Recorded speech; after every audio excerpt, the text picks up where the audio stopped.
Ya gini, Persikas itu kalaupun diakuisisi oleh daerah lain karena kemampuan keuangan. Sekarang pertanyaannya, di Subang ada nggak orang yang mau mengeluarkan uang puluhan miliar untuk ngurus bola? Detik-detik KDM ngamuk padahal supporter Persikas datang minta maaf, kalian salah orang.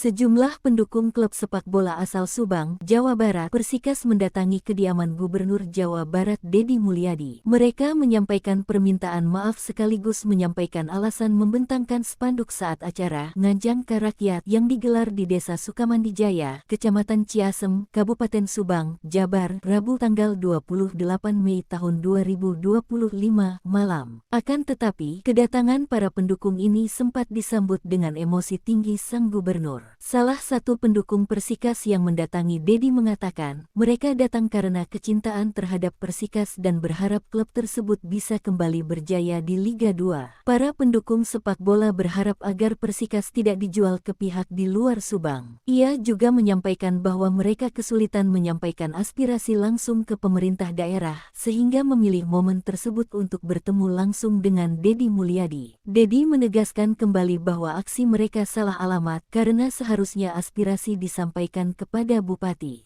Nah, yang ada yang ngebupati ngomong nah hareupeun aing atuh.